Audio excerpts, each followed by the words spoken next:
చుట్టుపక్కల ఉన్న పరిసరాలతో పాటు నేచర్లో భాగమైన ప్రతిదాన్ని చాలా జాగ్రత్తగా కాపాడుకోవాలి. లేదంటే విశ్వంలో ఎన్నో విపత్తులు చోటు చేసుకుంటాయి. ప్రపంచంలో ఉన్న సహజ వనరులు చాలా వరకు కనుమరుగవుతున్నాయి.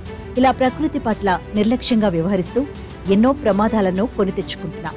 ప్రపంచంలో రోజురోజుకు సహజ వనరుల సంపద తగ్గిపోతోంది. ఇది భవిష్యత్తులో మానవ మనుగడకు చాలా ప్రమాదకరం.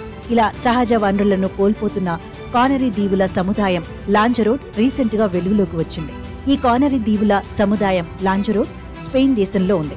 ఈ కానరీ దీవుల సముదాయం లాంజరోట్లో ప్రకృతి నుంచి లభించే సహజ సంపద ఎక్కువగా లభిస్తుంది. ఈ దీవుల్లో నుంచి ఏవైనా సహజ వనరులను ఎత్తుకెళ్లితే ఫైన్ చెల్లించాల్సిందిగా అక్కడి ప్రభుత్వం నిర్ణయించింది.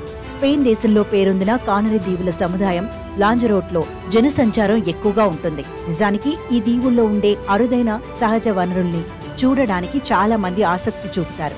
అయితే నిరంతరం రద్దీతో ఉండే ఈ దీవుల్లో కొన్ని విలువైన సహజ వనరులు మాయమవుతున్నాయి. ఇలా సహజ వనరులను ఎత్తుకెళ్లే వారిపై 2 లక్షల జరిమానా విధించాలని అక్కడి అధికారులు నిర్ణయించారు. ఇలా చేయటం వల్ల అరుదైన సహజ సంపదను కాపాడొచ్చని అక్కడి ప్రభుత్వం భావిస్తుంది. ఇకపై ఎలాంటి దొంగతనాలకు అవకాశం లేకుండా అధికారులు అక్కడ కట్టుదిట్టమైన ఏర్పాట్లు చేశారు. అయితే తాము విధించిన జరిమానాతో అక్కడ ఎదురయ్యే నీటి వనరుల కొరత సమస్య తీరనుందని అధికారులు చెప్పారు. సహజ వనరులు దెబ్బతినకుండా ఉండటానికి తాము తీసుకున్న నిర్ణయాలు మంచి ఫలితాన్ని ఇస్తున్నాయని చెబుతున్నారు. అధికారులు 2 లక్షల జరిమానా విధించడంతో చాలా మంది సందర్శకులు అక్కడ ఏ వస్తువులు ముట్టుకోవాలన్నా భయపడుతున్నారు. ఎంతో ఉత్సాహంతో అక్కడి ప్రకృతిని చూడడానికి వచ్చిన సందర్శకులు డిసప్పాయింట్ అవుతున్నారు. ఏదేమైనా అధికారులు తీసుకున్న ఈ నిర్ణయం వల్ల కానరీ దీవుల్లోని సహజ సంపద చాలా సేఫ్ గా ఉంటోంది.